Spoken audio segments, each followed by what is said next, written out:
Suscríbete a nuestro canal TVC Play y activa las notificaciones.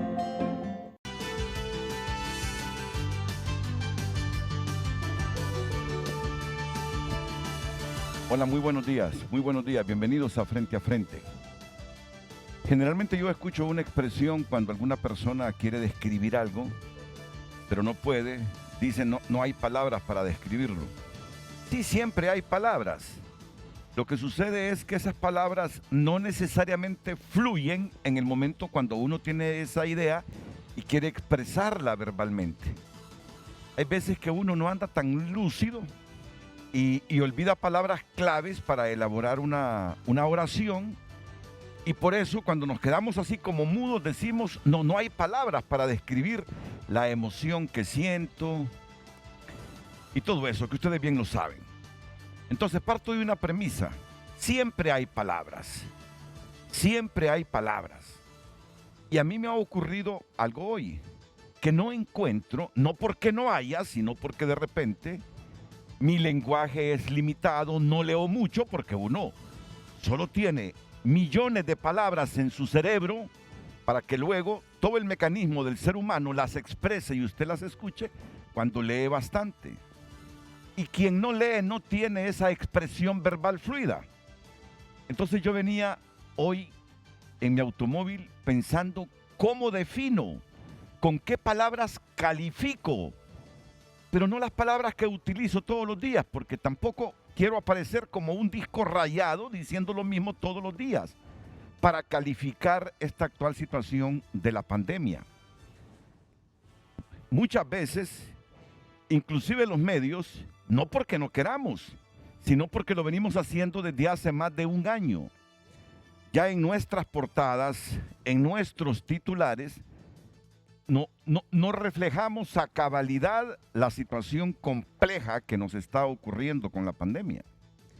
Porque el país tiene tantos problemas en tantas áreas que muchas veces, creyendo que ya lo hemos dicho todo sobre la pandemia, priorizamos otras actividades, otros quehaceres, otros desafíos, otras demandas, otros problemas que igual son significativos para la buena marcha de la sociedad.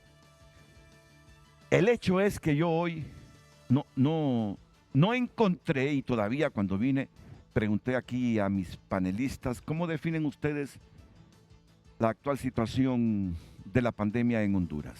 Es que es grave, es gravísima. Y ya los médicos invitados nos lo van a explicar. Y yo siento que a pesar de la gravedad, ya nos parece tan natural que no estamos dando un paso cualitativo, decisivo, histórico para frenar esto, para mitigar esto, para reducir esto, para evitar el número de contagios, porque aparecen variantes más graves, variantes más letales. Y por lo menos me encontré con dos expresiones esta mañana de los médicos presentes aquí en el set de Frente a Frente en Tegucigalpa. Y traté de resumirlas a manera de pregunta para que ustedes nos colaboren esta mañana a reflexionar con el ánimo de concienciar, porque al final, miren, a esta altura de la pandemia, lo único que se puede hacer es concienciar. Y desde estos medios, pues,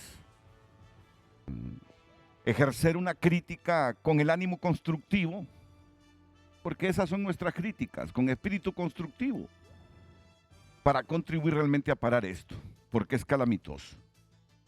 Es calamitoso. Yo hoy tengo aquí en el set de Frente a Frente a la doctora Reina Durón, que es la directora de investigación del Observatorio COVID-19 de Unitec. Tengo al doctor Manuel Sierra, que es infectólogo, docente universitario. A ambos les agradezco su presencia, que estén tempranitos, sé que se levantan temprano siempre, que no es una novedad que estén en vivo a esta hora de la mañana, pero bueno, siempre implica un esfuerzo, ¿verdad? Levantarse más temprano, bañarse, dejar la casa arreglada y luego emprender el viaje hasta llegar aquí a nuestros estudios. Así que buenos días a ambos. Gracias por aceptar la invitación. Entiendo que ya tengo también a la infectóloga y exsecretaria de Salud, la doctora Elsa Palou, en la ciudad de San Pedro Sula. Ahí la tengo. Ah, no, está en su residencia. En su residencia. No sé por qué pensé que estaba en San Pedro Sula. Digo, ¿qué anda haciendo Elsa en San Pedro? Sí, no, yo creo que le escuché mal a nuestro productor Carlos Santino cuando me dijo vamos a tener en San Pedro Sula. Pensé que me había dicho eso, pero no. Está aquí en la capital. Bueno, miren, yo en la madrugada de hoy me puse a revisar los periódicos de papel del país, pero en digital. Me puse a revisar tunota.com, me puse a revisar Proceso Digital, porque es una costumbre de nosotros los periodistas hacer una revisión de todos los medios de comunicación, de todos, y ver qué cosas han difundido otros medios con sustentación que uno no las ha difundido, ver la forma como enfocan los temas los otros medios, para ver y comparar el enfoque de uno, porque hacer esos contrastes siempre es fundamental para servir de la mejor manera la información al público. Entonces por eso es que casi nada se nos escapa, porque estamos monitoreando todos los medios. Y también algunos chats. Yo soy muy, algunas veces irascible a los chats, porque aunque soy tolerante con lo que leo, hay veces que realmente No vale la pena. hierven la sangre algunos comentarios y uno los tiene que tolerar porque no hay mejor cosa que respetar el criterio de los demás aunque uno no los comparta. Pero la verdad es que hay muchos mensajes que envenenan el alma y uno pierde el sosiego, pierde la paz. Pero inclusive ahí está la inteligencia, ¿verdad? Yo por eso creo que el mejor concepto de inteligencia es la persona que se sabe adaptar a cualquier circunstancia. Yo no tengo la idea de que inteligencia es aquel que memoriza, que lee libros, que es bueno leer. No estoy descalificando a los que leen libros. Ya les decía que el bagaje verbal aumenta en la medida de la lectura. Pero el concepto moderno de inteligencia es esa persona que es capaz de adaptarse a cualquier circunstancia, que es capaz de adaptarse a las críticas por muy insanas, malas, vengativas, dañinas, groseras que sean. Y escuchar y rebatir sin descalificar, hasta eso más, rebatir sin descalificar a aquel que ofende. Pues bien, el hecho es que generalmente me salgo de los chats porque tengo mi propia mecánica informativa, pero dejo algunos porque de vez en cuando aparecen, y muchas veces aparecen criterios buenos e información que uno no la tiene. Y me encontré con un video de Omar Videa, ¿ve? Un video de Omar Videa. Ya conocen a Omar Videa, sí. ¿Va? Se ha hecho famosísimo en esta pandemia. Esto más, antes de la pandemia yo lo traté bastante porque estábamos en una mecánica de ejercicio, de salud, buenísima. Hoy nosotros estamos viviendo... No, pero es que todavía no he pedido a Omar Videa, ya lo voy a pedir. Lo que les quiero decir es que en un chat me encontré a Omar Videa, al doctor Omar Videa, reflexionando sobre esta situación de la COVID-19. Y me llamó la atención porque yo miro a cada rato a la doctora Reina Durón expresando sus criterios. De hecho, aquí el doctor Manuel Sierra y la doctora Palou son para mí ejes importantes cuando quiero estar bien informado y reflexionando sobre esta pandemia, y así otros médicos que continuamente vienen aquí al set como Marco Tulio Medina y muchos más. No los voy a mencionar a todos porque bueno, algunos se me va a quedar y no quiero que la gente interprete que porque no recuerdo y digo un nombre es que demerito a esa persona, y no es así.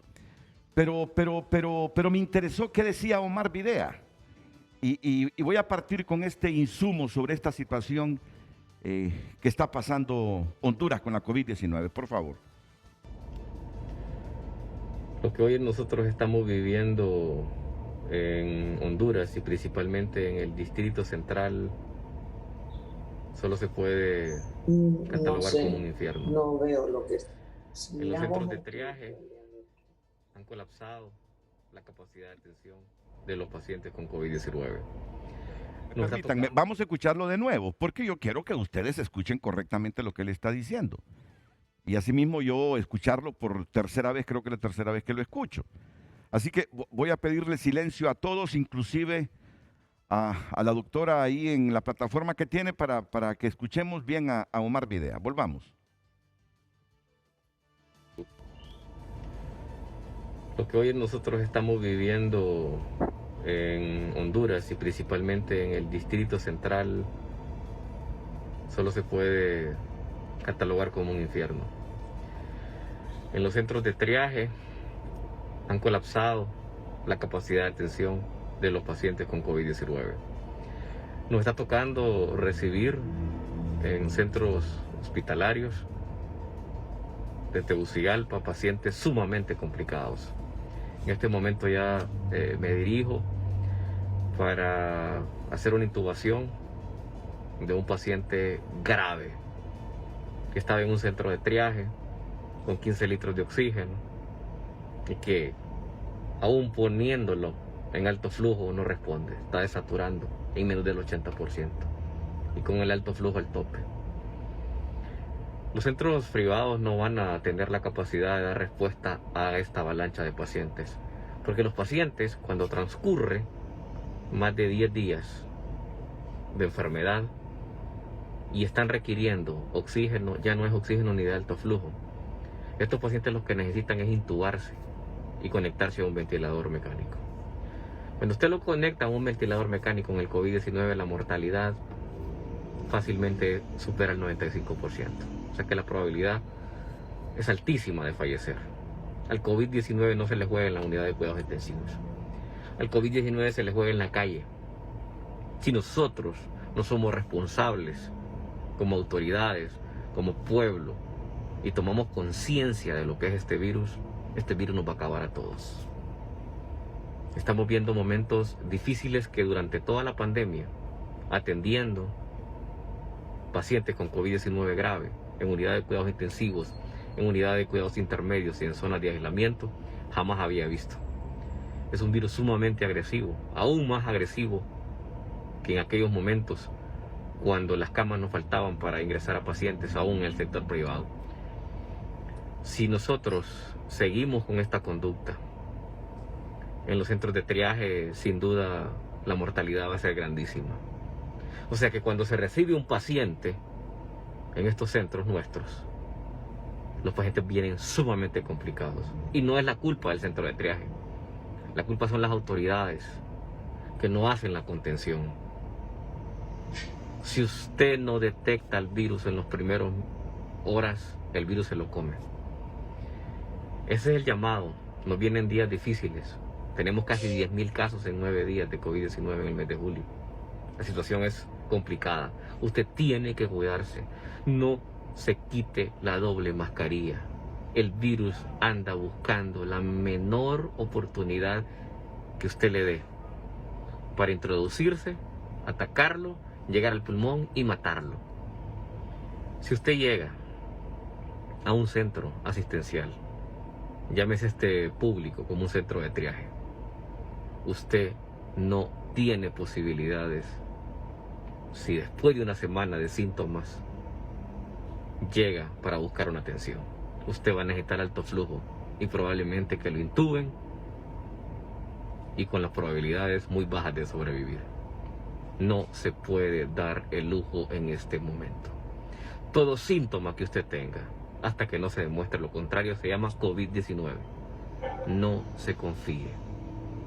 Los hospitales privados, aunque usted tenga el dinero, no van a ser la opción.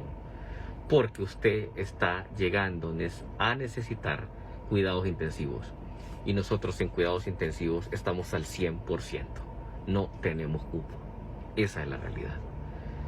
Tiene que analizar cada acción que usted haga, porque lo que hoy hace, 4 días después le puede costar la vida.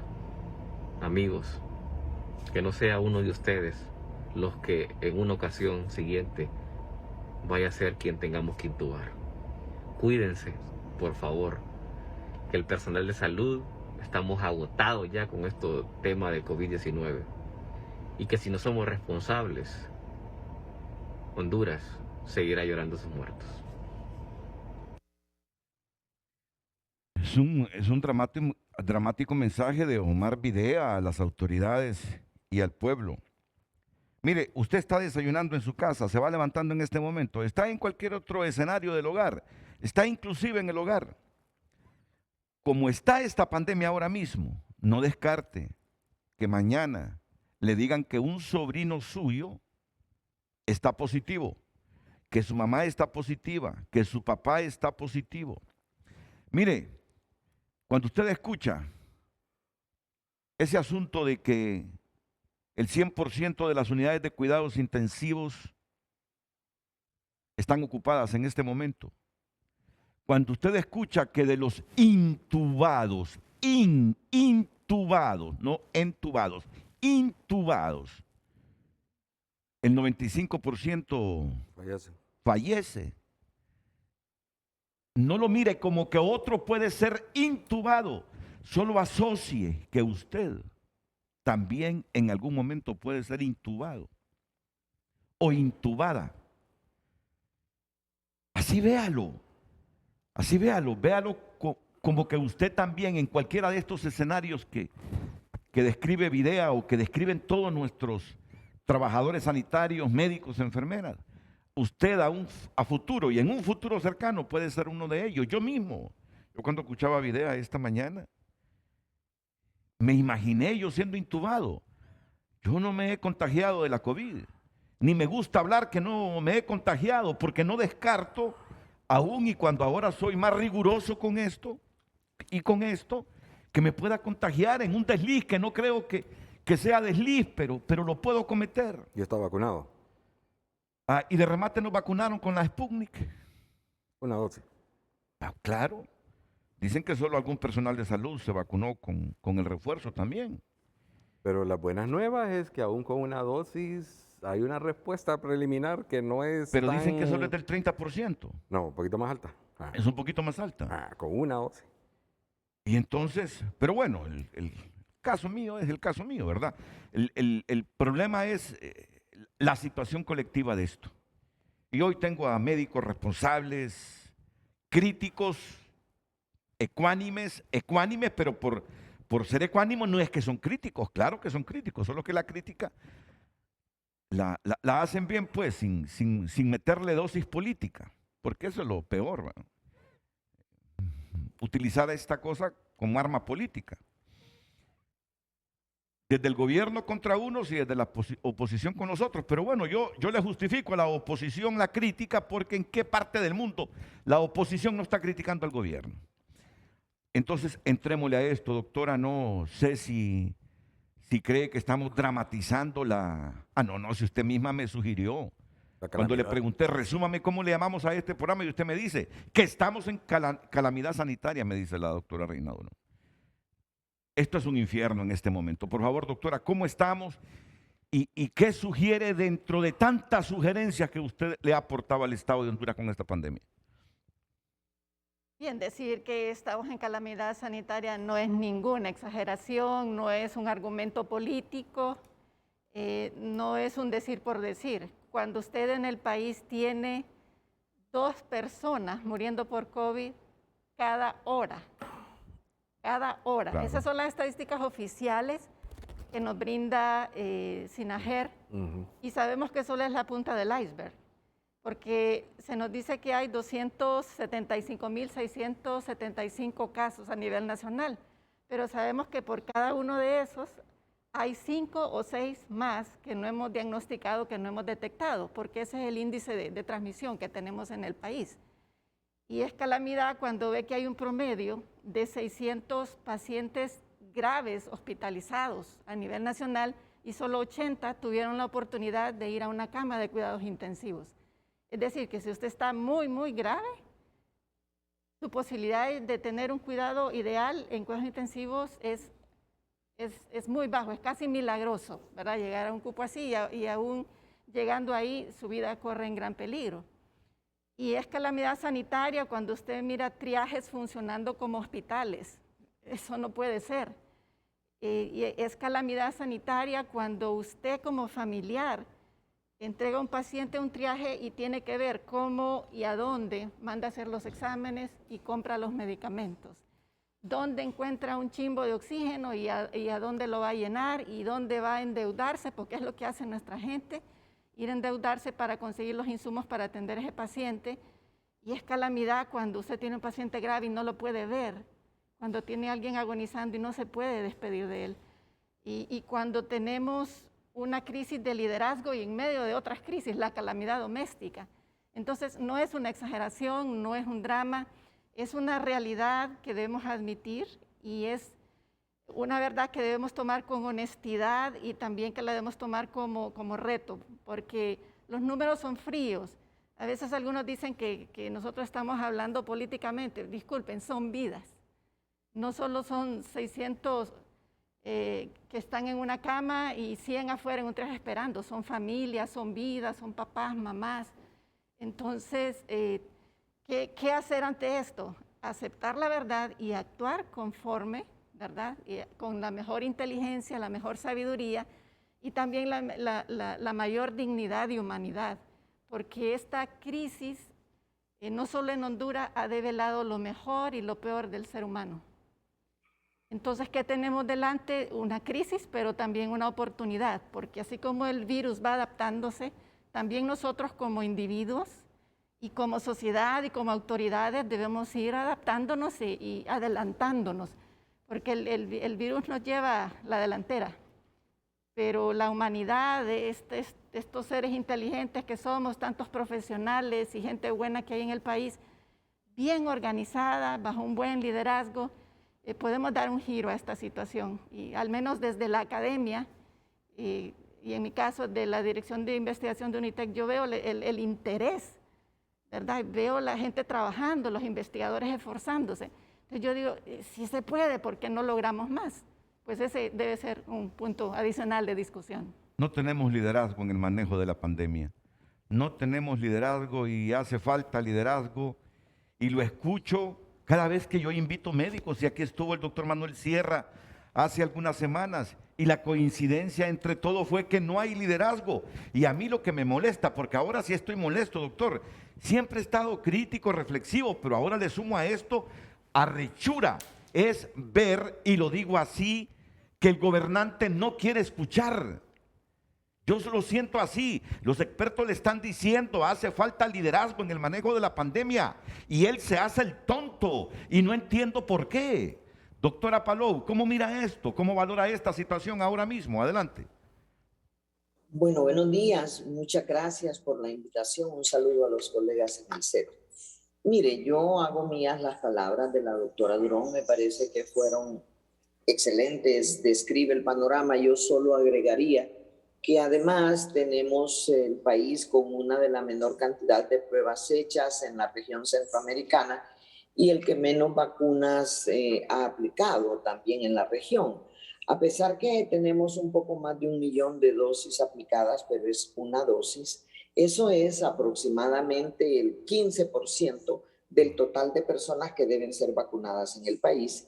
Y con 2 dosis solo tenemos alrededor del 1.3% de las personas que deben ser vacunadas en el país. Entonces esto es bien lejos de la meta que debemos tener de un 70-85% de personas que se deben vacunar si queremos lograr una inmunidad de rebaño. O sea, si queremos que la gran mayoría tenga defensas contra el virus y que cuando el virus llegue lo pueda rechazar, se pueda defender. Estamos lejos de llegar a eso. Y si a esto nosotros le sumamos una respuesta que es fragmentada, que es descoordinada, porque no es un secreto que en el país tenemos por un lado la Secretaría, por otro lado SINAGER, por otro lado el Seguro Social, y necesitamos que se pueda esto conjuntar y guiar hacia una meta común. ¿Cuál es la meta? Poder lograr esa inmunidad de rebaño, poder dar una atención adecuada, poder hacer que los triajes tengan equipamiento suficiente, laboratorio mínimo, que podamos aumentar la oferta de estabilización en el país, que podamos aumentar la oferta de atención hospitalaria, que tengamos suficientes insumos, suficiente personal. Y si a eso le sumamos que la población también se ha relajado, que ya tenemos 15 meses y más de estar en esta pandemia y hay gente que simplemente ya no quiere saber nada de medidas de aislamiento, no quiere saber nada de bioseguridad, pero ni modo, esto nos está tocando vivir, esto sucede una vez cada siglo, nos tocó a nosotros y por nuestras familias, por nuestro país, nos toca seguir manteniendo esas medidas de bioseguridad y pedir que el abordaje de la pandemia sea racional, coordinado, que sea articulado, que las decisiones se tomen en base a información objetiva para poder tener entonces decisiones en base a evidencia y seguirle el ritmo al virus. Este virus no para.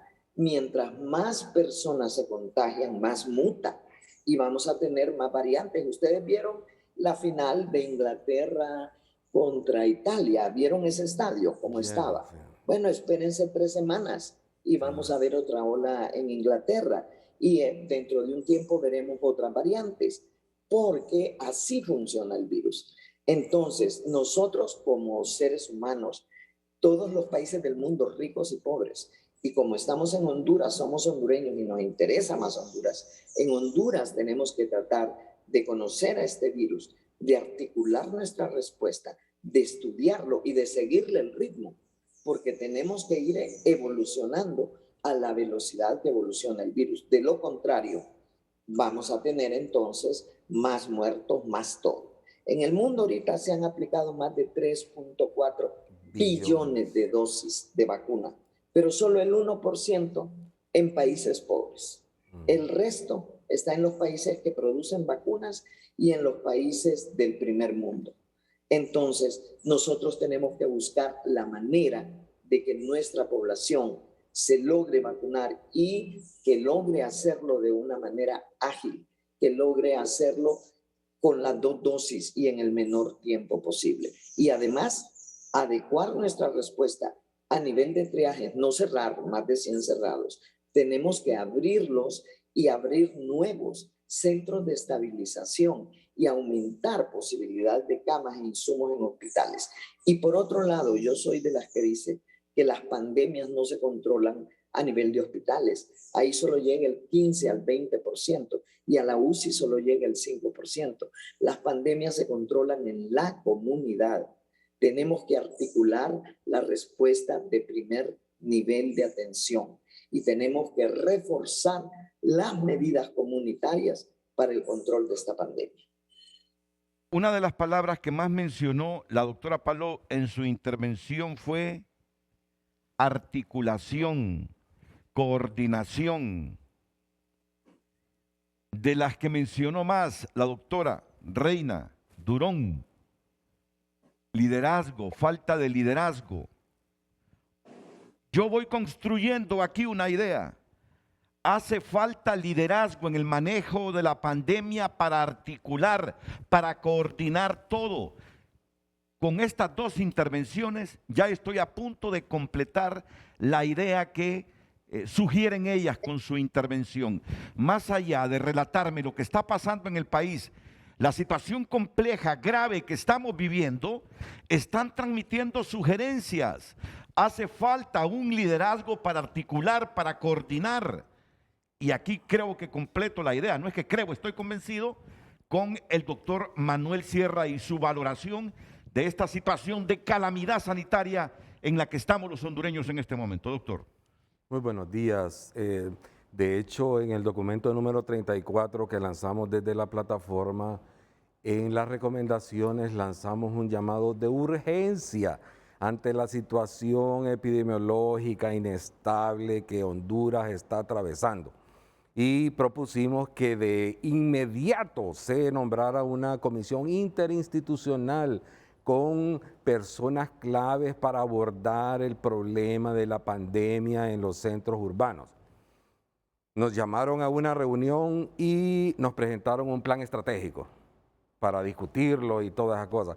O sea, no tengo palabras para expresar mi frustración de las múltiples recomendaciones que nosotros damos ante la urgencia de esta pandemia, el llamado de los clínicos que están agotados, o sea, el reconocimiento de que los recursos humanos especializados en el país son escasos y más escasos los infectólogos, los neumólogos, los especialistas en urgencia, o sea, son escasos los anestesiólogos.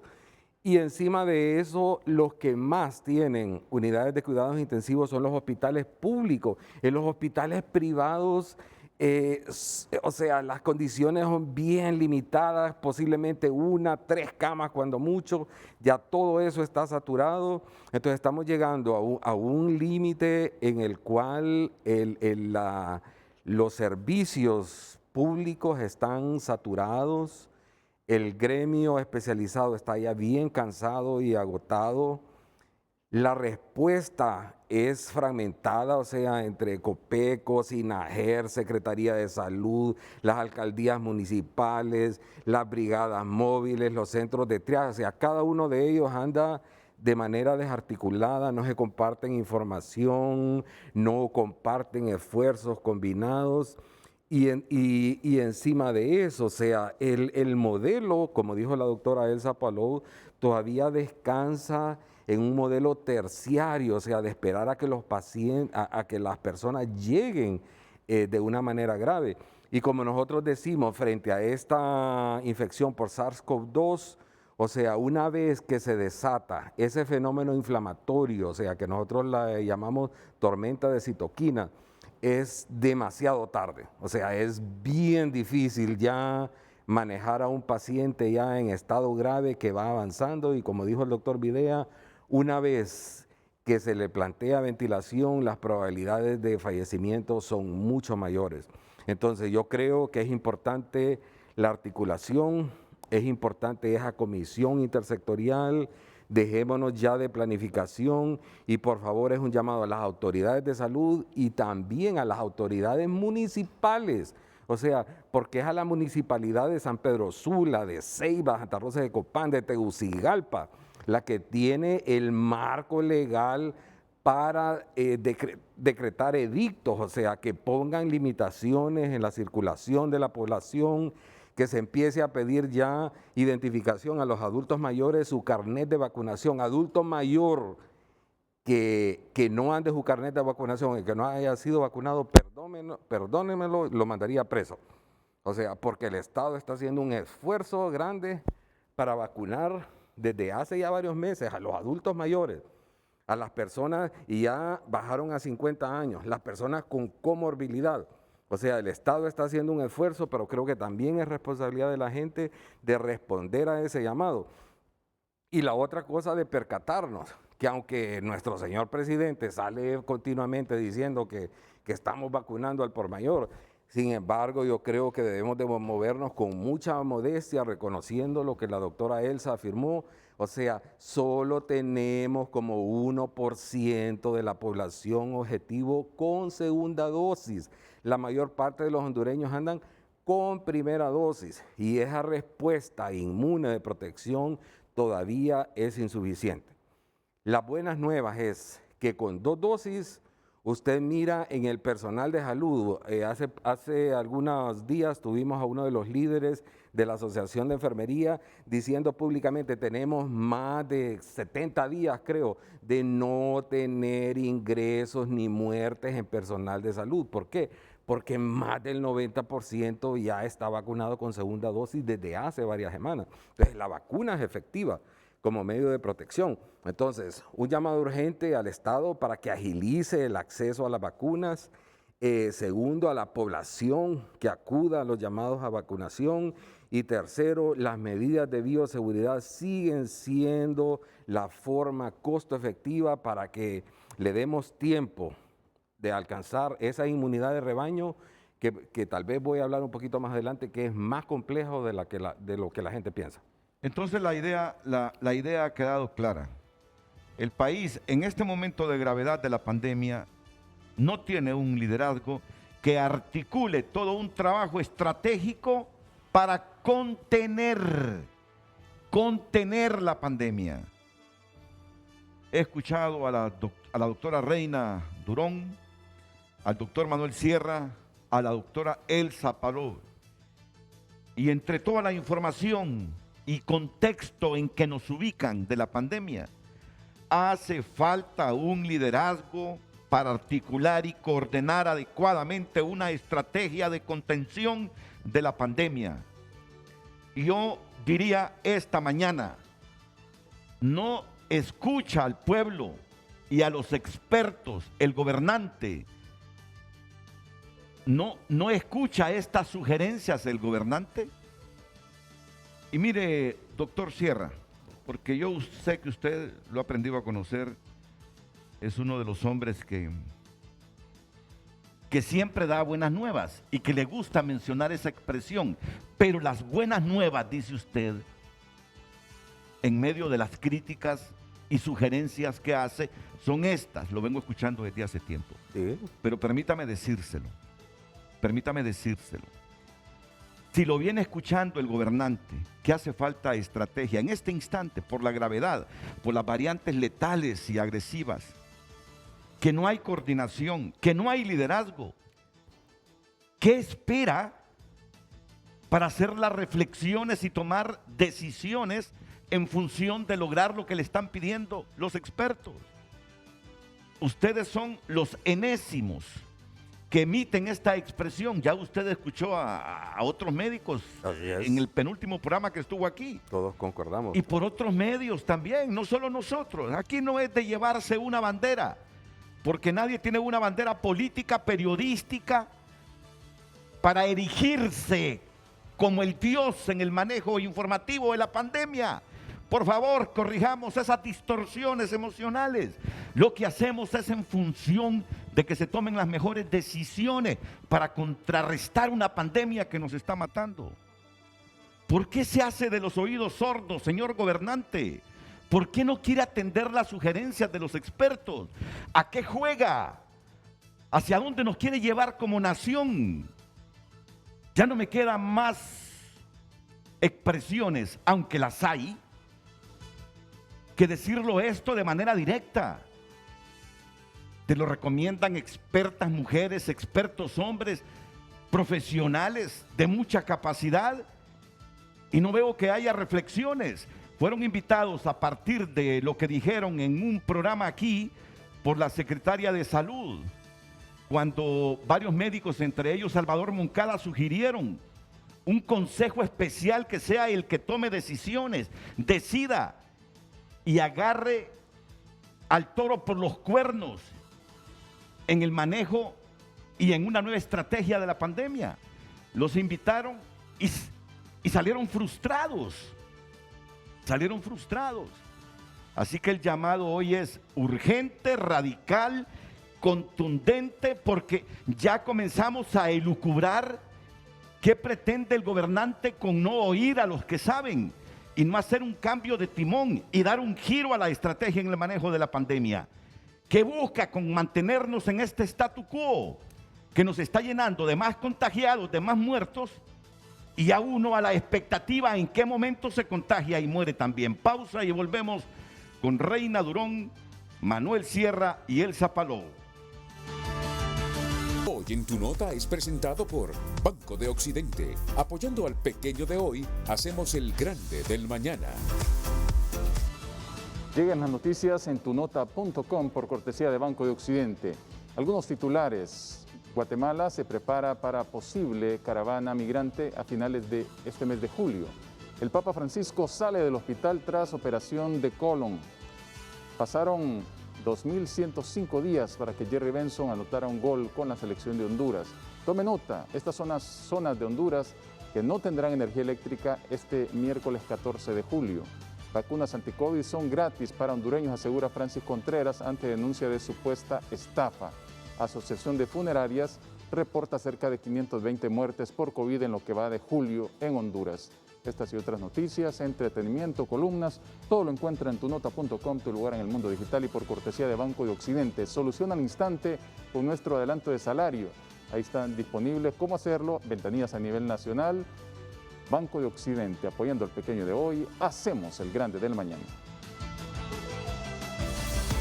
Hoy en tu nota fue presentado por Banco de Occidente. Apoyando al pequeño de hoy, hacemos el grande del mañana.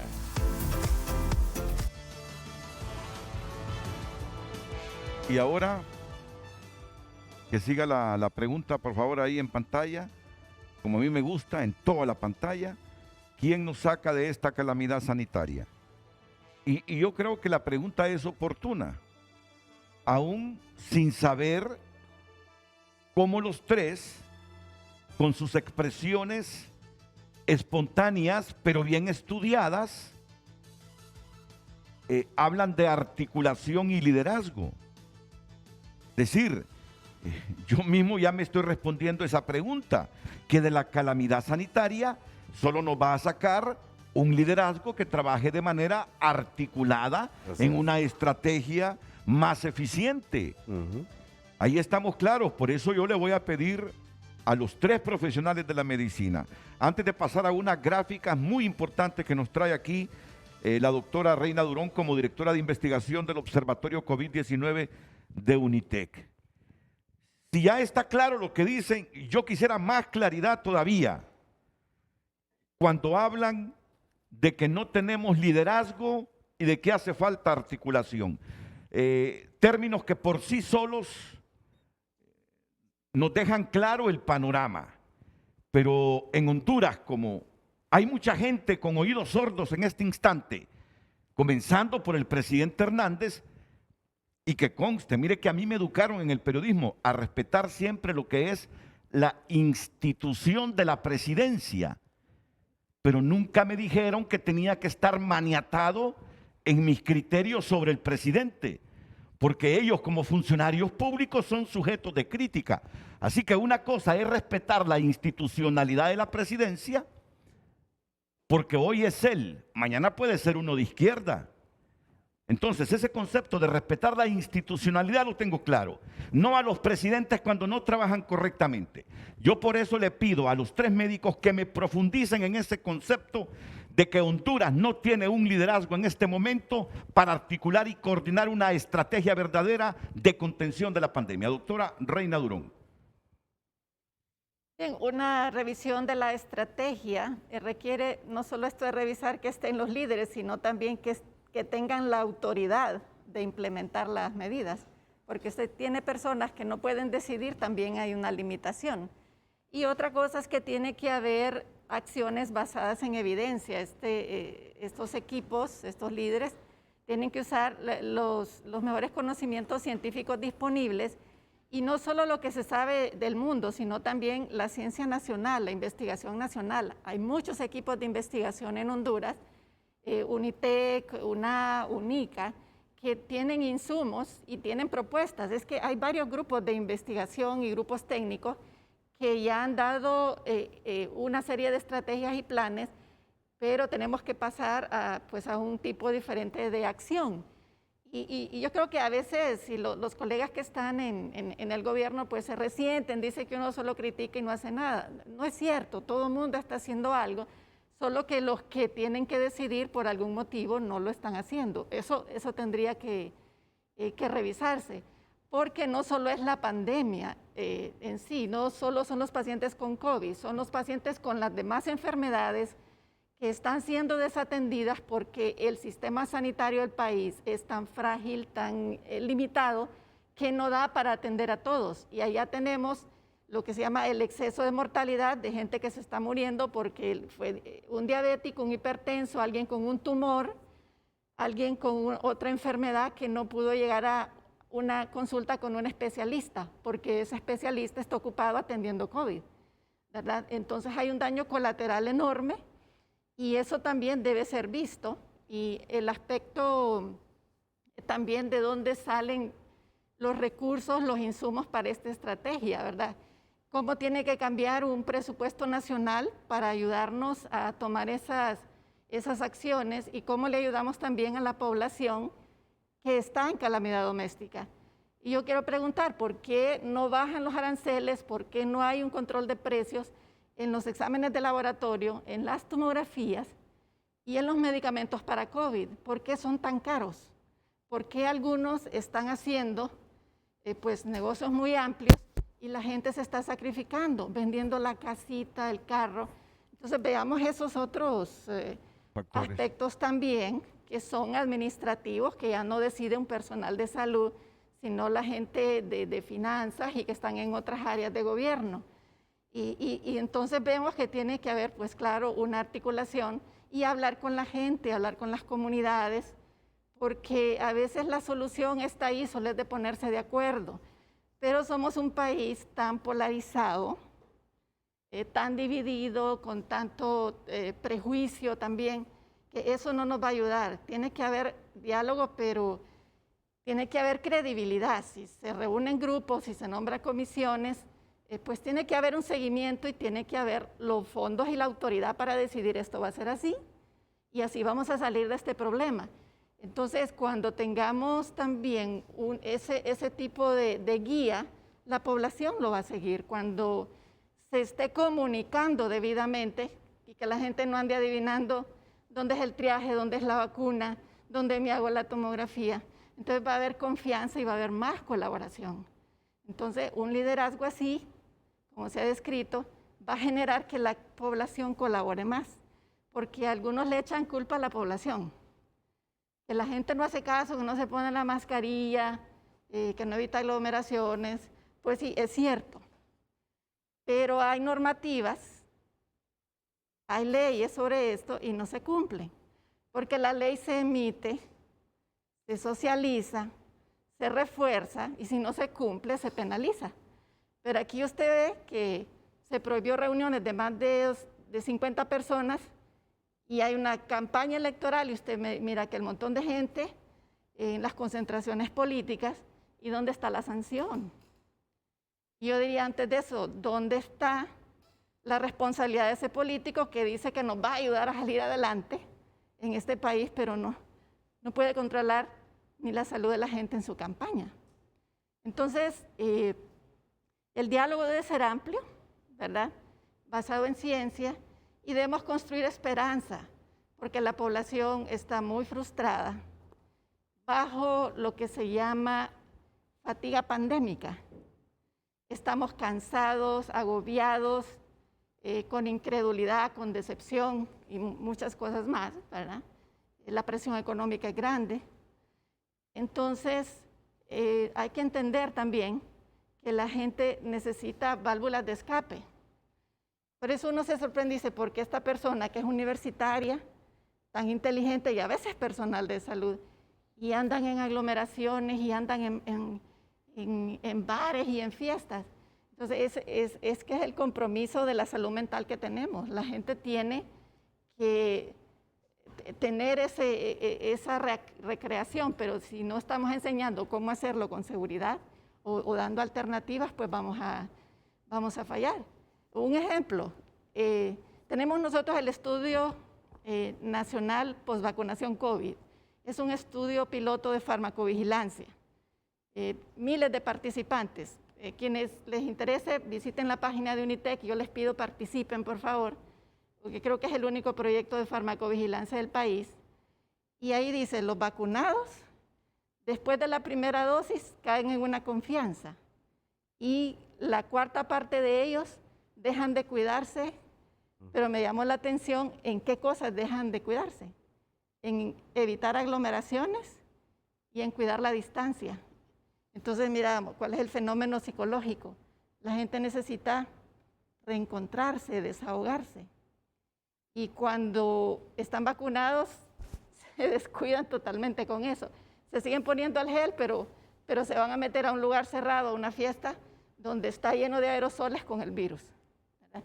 Entonces, toda esta analítica de lo que nos pasa nos va a permitir salir adelante y ojalá que pues estas comisiones y estos grupos y estas autoridades no se enojen que se hagan pues, estos tipos de análisis, es la data, los científicos hablamos con data, ¿verdad? Entonces, hagamos algo al respecto y hay tantos planes muy buenos de diferentes grupos que creo que hay insumos para ayudarle al país y el llamado es entonces, ayudémosle al país, ayudémosle a los hondureños, tomemos todos los insumos que hay, porque antes de que hubiera vacuna, Varios países nos dieron la demostración de cómo disminuyeron los casos a puras medidas de salud pública.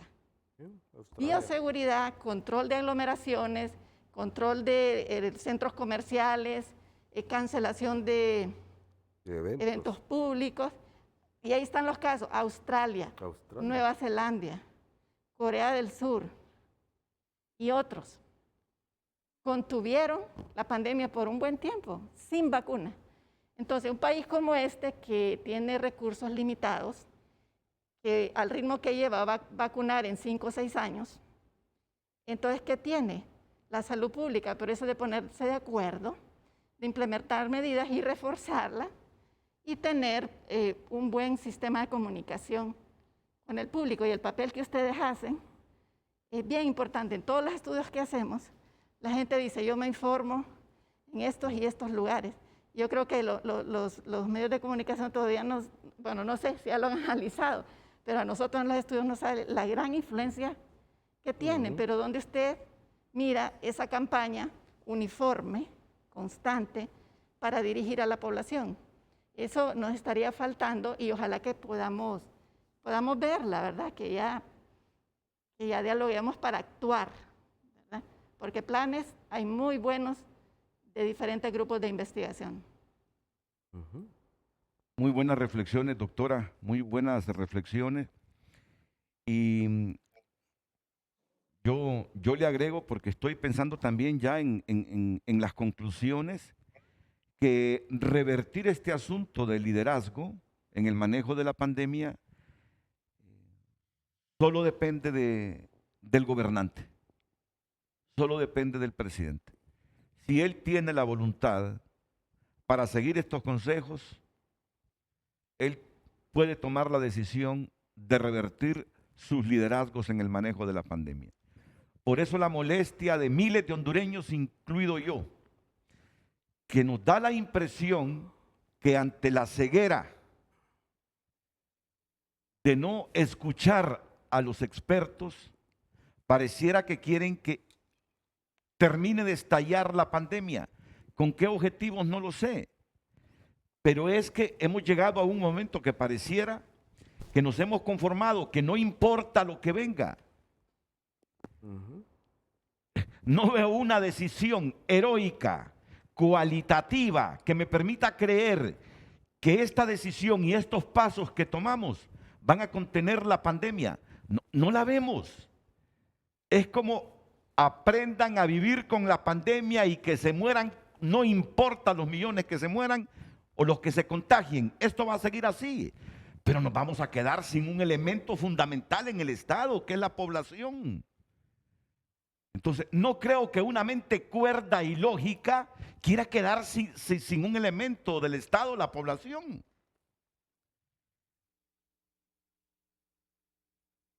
Por eso el llamado urgente. Y miren, aquí no es fobia, no es prejuicio, aquí no es asunto político. El llamado hoy es al gobernante. No está escuchando a los expertos y se está convirtiendo en el máximo responsable de esta crisis de calamidad sanitaria que tenemos.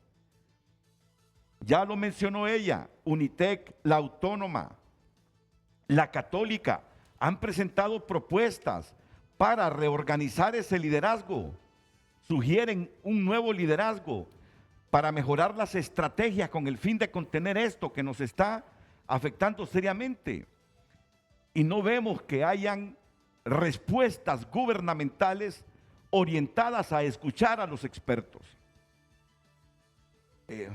Me permite, doctora, que de nuevo vuelva con el tema con usted. Terminaré con el doctor Manuel Sierra, siempre hablando de falta de liderazgo y falta de articulación en el manejo de la pandemia, y aquí los resultados que tenemos. Doctora Palou. Bueno, yo considero que aquí hay varios factores a tomar en cuenta y son fenómenos que se están dando en varios países. Nosotros necesitamos que cuando la autoridad sanitaria toma una decisión se le preste atención, ¿verdad? Que le hagan caso los demás sectores. Necesitamos que las respuestas en salud no se politicen, ni por el lado gubernamental, ni por el lado de la población, de los políticos. Necesitamos que exista una supervisión adecuada de las decisiones que se toman. Y voy a poner un ejemplo. El otro día nos mencionaba el director de uno de los triajes que ellos están teniendo pacientes con infarto de miocardio, con cetoacidosis diabética en los triajes, y en los hospitales no hay cupo. O sea, un paciente con infarto debería estar en una unidad de cuidados intensivos, idealmente, y toca que esté en un triaje donde no tiene laboratorio suficiente, ni tiene los medicamentos suficientes. Pero ese mismo coordinador de triaje nos decía, pero resulta que encontramos en algunos hospitales que tenían personas con 2-3 litros de oxígeno y que esa persona no tiene por qué estar en el hospital, debería de estar en el triaje. Entonces, alguien debe supervisar que lo que está en el triaje sea realmente lo que tiene que estar en el triaje y lo que está en el hospital sea realmente lo que tiene que estar en el hospital. Y si hay algún paciente que ya salió de lo crítico y que ahora no se puede terminar de quitar el oxígeno, pero tiene una cantidad mínima, ese paciente puede ir al triaje, ya que el grave, infartado, diabético descompensado que está en el triaje, con 30 litros de oxígeno, con 20 litros de oxígeno, pase al hospital. Eso se llama supervisión y eso se tiene que hacer desde la autoridad sanitaria. Por otro lado, presupuesto. Se necesita tener el presupuesto para poder hacer todos estos cambios, para darle a los triajes lo que necesitan, para darle a los hospitales lo que necesitan. Y necesitamos disciplina, disciplina desde el Estado y disciplina como pueblo. Miren los países asiáticos, cómo desde antes de la vacuna, ahora después de la vacuna, cómo están los países asiáticos. Mire Vietnam, mire Corea del Sur, mire la misma China. ¿Por qué no hemos visto los reportes de las olas que vemos en Europa y China? La disciplina oriental. Nosotros no es que seamos conocidos por ser muy disciplinados, pero nos toca empezar a hacerlo. Entonces yo creo que necesitamos tener la cabeza decidiendo en base a evidencia científica, que cuando decide le hagan caso, que cuando le hagan caso también se tenga que supervisar que se cumpla lo que decidió y le den el presupuesto que necesita para hacerlo. Y necesitamos que se haga con disciplina desde el gobierno y desde la población, porque no hay otra manera de salir de este problema. Y el tema es que es un tema de sobrevivencia, porque si nosotros no logramos llevar con éxito este problema, lo pagan con su vida miles de personas. Gracias, doctora Palou. Doctor Manuel Sierra. Voy a leer algunas frases que nosotros publicamos en el documento 34 en la plataforma. Honduras enfrenta una ola de transmisión comunitaria intensa que puede ser agravada por desastres naturales. O sea, solo le preguntamos a Ulises las predicciones que hay para este año, por ejemplo, a César, perdón, Quintanilla. O sea, son tremendamente severas. Vamos a tener varios huracanes y tormentas mayores y tenemos que prepararnos y la pandemia va a ser afectada por esto. El otro problema es la inestabilidad social asociada a la pobreza extrema.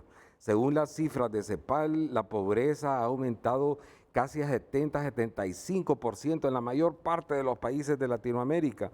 Y el problema en la pobreza extrema es que en Honduras, por ejemplo, mucho de la población vive en una economía de subsistencia, en un sector informal que vive del día a día. Entonces, el confinamiento agrava su situación económica y encima de eso, la precariedad de sus hogares, la cercanía en los barrios marginados. A veces el confinamiento pareciera que favorece más bien la transmisión. Y encima de eso vemos con preocupación nosotros desde la plataforma el año electoral. O sea, que se yergue de una forma sombría, el país en crisis ahorita de recursos humanos, no se le paga salario a los centros de triaje, hay una deuda multimillonaria con las compañías de oxígeno que están monopolizadas en una sola compañía. Nosotros hemos recomendado, por ejemplo, que se compren máquinas que ellas mismas también producen oxígeno y se autoperpetúan, o sea, pero hay unos intereses económicos ahí detrás que son sumamente complejos. Y encima de eso, nosotros presentamos de que el país necesita esta fuerza de tarea intersectorial que tenga unas funciones específicas. Uno, articular una respuesta unificada e integrada. Dos, establecer un sistema de información que permita compartir información de diversas fuentes y generar información estratégica para la toma de decisiones basadas en evidencia. O sea, nosotros como académicos tomamos decisiones basadas en evidencia. Evaluar y fortalecer la capacidad diagnóstica y de pruebas de seguimiento en el territorio nacional. Es sumamente importante que las personas sean diagnosticadas lo más temprano posible. Y una vez que han sido diagnosticadas, o sea, hay algunas pruebas de laboratorio que son claves, que deben de estar en los centros de triaje para que en base a esas pruebas se tome la decisión si la persona está en riesgo de progresión o si puede ser manejada en el centro de triaje o puede ser enviada a su casa. La otra, evaluar y fortalecer la respuesta de atención en salud diversa y fragmentada que ha tenido el país en la red de servicios de salud, en los centros de triaje, en las brigadas móviles, el equipo de alerta-respuesta y proponer un modelo dinámico, que yo en estos momentos no tengo una solución ahí bien concreta, pero sí en un espacio de discusión intersectorial podemos plantear medidas de cómo en los centros urbanos principales del país podemos agrupar al gremio médico, los recursos humanos por especialidades, la telemedicina, la asesoría a través de los teléfonos, etcétera, y se puede hacer una respuesta que dé atención a la gente de una manera más organizada y más coordinada. La doctora Durón, por ejemplo, tocó un punto muy importante, que en medio de esta pandemia tenemos una sindemia de otros problemas de salud graves, o sea, un 10% de las personas mayores de 40 años, un 10% de ellas son diabéticas, la mayoría de ellas no saben que tienen diabetes. 25%, 1 de cada 4 son hipertensos y la gran mayoría de ellos no saben que tienen hipertensión. Entonces el país tiene un problema de salud subyacente sumamente grave que es importante abordarlo de manera simultánea y para eso se necesita un equipo de gente académica, pensante, desprovista de fines políticos que provea estos modelos dinámicos que respondan a la evolución de la pandemia. No sé si me entiende las palabras que le digo. Cuando yo le digo dinámico, es que, por ejemplo, contrario a la visión a veces de algún gremio médico, que usted abre un centro de triaje en este lugar y quieren que indefinidamente ese centro se tenga abierto, porque no es así la pandemia. La pandemia se va movilizando conforme los sectores de población se van afectando. O sea, más bien nosotros desde el inicio proponíamos centros de triaje móviles, o sea, unidades móviles, porque la pandemia va tomando ventaja de esa exposición de personas susceptibles. La vigilancia genómica es imperativa en el país, o sea, los recursos humanos calificados existen. La Escuela de Microbiología tiene más de media docena de PhDs de alto nivel, o sea, la vigilancia genómica para ese grupo es sumamente fácil, lo único es que necesita soporte gubernamental. El otro problema es la vacuna, que creo que el país en estos momentos debe de concentrar sus esfuerzos en los centros urbanos principales, o sea, que es donde la pandemia se está alimentando, o sea, sin menospreciar el resto del país, ¿verdad? Pero yo hablo como epidemiólogo, ¿verdad? ¿Dónde está la pandemia? O sea, Tegucigalpa y San Pedro Sula concentran el 60% de los casos y el 60% de la muerte. Y si a eso le agrega usted La Ceiba, Santa Rosa de Copán, Comayagua, Choluteca, poquito Juticalpa, Catacama, tiene el 80% de la pandemia en esos lugares. Entonces, si usted está en una guerra, y perdóneme porque yo manejo mucho epidemiología y respuesta de guerra, ¿va? Entonces usted concentra sus esfuerzos donde está el grueso de la batalla. Entonces, en esos lugares hay que promover toda esa estrategia comunitaria de diagnóstico precoz, de identificar los posibles casos que puedan agravarse y luego el acceso a un tratamiento temprano. Y la vigilancia genómica, que es sumamente importante en el país. La otra es la vacunación, especialmente de las personas que están en mayor riesgo de morir, que son los adultos mayores, sobre todo de 60 años o más, y las personas que tienen comorbilidades. Entonces, a las personas es urgente agarrarlas con 2 vacunas ya, o sea, de una manera masiva, ¿va? El plan de información, educación y comunicación, que la doctora Reina Durón lo enfatizó, que no es una campaña política, o sea, el país necesita un plan que le transmita cierta paz, cierta tranquilidad, confianza, que la gente sepa en cada uno de sus lugares dónde acudir en caso de que tenga esto, cuáles son las cosas que hay que hacer, cuál es el manejo domiciliario de una infección por COVID, o sea, dónde irse a vacunar, o sea, todo este tipo de cosas. Y mientras todo ocurre, todo eso, recordar que los que sobrevivimos tenemos que aprender de esto y sobre todo desarrollar estrategias para fortalecer un sistema de salud que es el que nos va a dar continuidad a toda esta serie de propuestas que nosotros estamos planteando. Muchas gracias, doctor Manuel Sierra. Repaso estos datos que deben servirnos de inspiración para presionar y exigir cambio de estrategia en el manejo de la pandemia. Están muriendo por la COVID-19 2 hondureños cada hora. 2 hondureños cada hora. Y por el estándar mundial, doctora, tenemos un poquito más de 7.200 muertos por la COVID. No caigo en el plano subjetivo al hacerle la pregunta. Sé que ustedes en esas formas de medición internacionales pueden hacer un cálculo de cuántos muertos realmente a esta altura podríamos tener por esta enfermedad, más allá de la cifra oficial. Según la cifra oficial de Worldometer, hasta hoy en la mañana, a las 6 de la mañana, habían 4.066.000 muertos. Pero en el mundo. En el mundo. Están ocurriendo, las buenas nuevas es que, por ejemplo, las infecciones han aumentado. Hay 510.000 nuevas infecciones diarias en el mundo, ¿va?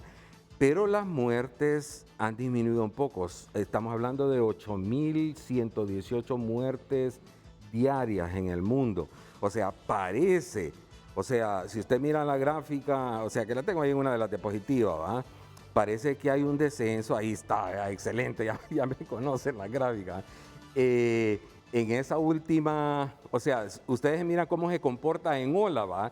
Eso es conforme la población susceptible que ha estado resguardada de repente se relaja y hace una fiesta, una concentración política, el juego de Inglaterra, etc. Pero entonces surge la ola de infecciones y unas 3 a 4 semanas después vienen las hospitalizaciones y las muertes. Entonces lo que estamos viendo, que parece que hay buenas nuevas, es que la ola de infección alcanzó un pico, luego está alcanzando una bajada, pero al mismo tiempo el número de fallecimientos está bajando. Estaba viendo algunas cifras, por ejemplo, en Latinoamérica, donde México, digamos, que México tiene la tasa de mortalidad más alta quizás del mundo, casi 9% de los casos reportados se le mueren. Sin embargo, en el DF, o sea, pues tengo colegas que forman parte del sistema de vigilancia del DF, le estoy hablando de una ciudad que tiene 25 millones de personas. 25 millones de personas y casi 80% viviendo en zonas marginadas de extrema pobreza. O sea, por eso el DF es como una caldera, o sea, donde está la explosión masiva de infecciones. Sin embargo, se lanzaron desde hace como cerca de 2 meses en una vacunación masiva. Y ya en la última semana se empieza a ver un descenso en los casos graves y en las muertes. O sea, es posible, ¿va? O sea, Costa Rica refleja eso, por ejemplo, ¿va? Chile, o sea, bajas en muertes y todo eso. Entonces, creo que Latinoamérica tiene una alta reputación en vacunación El problema nuestro en Latinoamérica en estos momentos es el acceso a vacunas porque están controladas por los países productores. Pero una vez que nos vengan las vacunas, creo que Latinoamérica puede ser un ejemplo para todo el mundo. Una vez que nos vengan. Y ese una vez, y no saber cuándo es que se va a tener las vacunas, es lo que en este momento nos está generando muchos problemas. Porque usted decía, por cada contagiado pueden haber 6. Exactamente. Y por cada persona que ha muerto, porque el registro oficial dice un poco más de 7,000. Hay su ¿Por cuánto registro. deberíamos multiplicarlo? El mejor parámetro para calcular, estimar más bien, las muertes es la estadística de las funerarias. Ellos dicen que es 3 veces más. Sí, Entonces se han muerto, digamos, 7,000 registrados por SINAGER, Secretaría de Salud. Entonces, por 3 son 21,000 personas, al menos, porque muchas mueren sin diagnóstico, sin la prueba, o mueren en su casa. Entonces, eso no es contabilizado, ¿verdad? Y cuando sabemos que hay 275,600 casos confirmados, multiplicamos por el mínimo, que es 5, de acuerdo a lo que han calculado los epidemiólogos en el país. Estamos hablando de que hay 1,400,000 hondureños que han tenido o tienen COVID. ¿Verdad? La mayoría pues serán leves, pero cada vez aumentan los graves. Hay un promedio de 600 graves que se mantienen ahí cada día como un promedio, ¿verdad? Pero el número de camas sigue siendo el mismo. Las mismas 50 a 70 camas UCI, las mismas 600 camas de sala general, ¿verdad? En los hospitales. Y yo disiento un poquito con los compañeros que dicen equipemos los triajes. Disculpen, los triajes no son hospitales. Es una medida de emergencia que se ha tomado, pero lo que tiene que hacerse es ampliar los hospitales y que esa capacidad quede establecida, porque esto va para largo, porque hay otras enfermedades que la gente se está descompensando por ellas. Entonces, pretender convertir los triajes en hospitales y que la gente ande con esos chimbitos de oxígeno, no me parece una respuesta digna a un pueblo enfermo. ¿Cuándo se puede tener plantas de oxígeno, ampliar salas, comprar terrenos alrededor de los hospitales, ampliar? Porque ahí están los hospitales que pueden tener sus especialistas supervisando esos médicos generales que ahorita están solos en esos triajes. El triaje solo es para que usted vaya, chequee, le hagan la prueba y usted va para su casa. Pero yo no sé, hemos distorsionado, ¿verdad? Entonces, la estadística sí, y debemos adaptarnos, porque la mortalidad, volviendo a la pregunta original, va a aumentar si la persona no está siendo atendida en la unidad médica que corresponde. Imagínese usted acostado en una camilla o sentado en una silla con un tanque de oxígeno por horas y días. ¿Cómo va usted a sobrevivir? ¿Verdad? ¿Cómo va a estar su ánimo como paciente? Entonces, todas esas son cosas que se deben considerar, y yo creo que sí se puede en Honduras, para tener una palabra positiva, sí se puede salir adelante porque hay gente capacitada, porque sí hay dinero, ¿verdad? Que se diluye a veces en otras cosas, se malinvierte, pero sí hay dinero y hay tiempo. Hay vidas que podemos salvar todavía, así que ese sería el llamado. Hagamos algo, pero con la autoridad y el presupuesto para hacerlo, y ya, y pronto. Porque la proyección, Renato, es que va a haber, según el ritmo que tenemos ahorita, 500,000 más de contagiados para lo que queda del año. Y eso en su registro. Doctora Palou. Sí.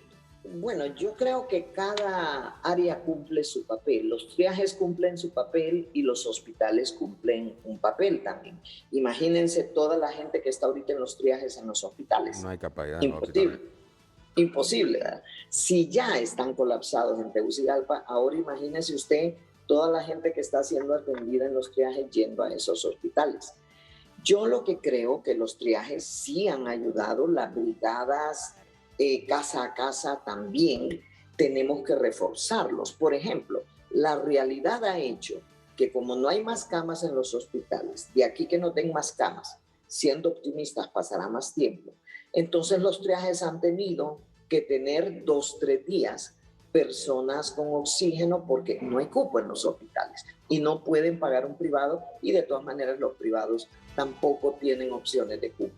Entonces, la idea para mí debería ser que un ente del Estado debe supervisar que en el sector público lo que está en el triaje sean casos que tengan menos de 15 litros de oxígeno, que es lo que le da el chimbo de oxígeno, por ejemplo, mientras consiguen cupo en el hospital. Y aquellos hospitales que tienen ahorita pacientes con menos de 15 litros pudieran pasarlo a los triajes, o sea, cambiar que en el triaje esté el que no está tan grave y en el hospital esté el que está más grave.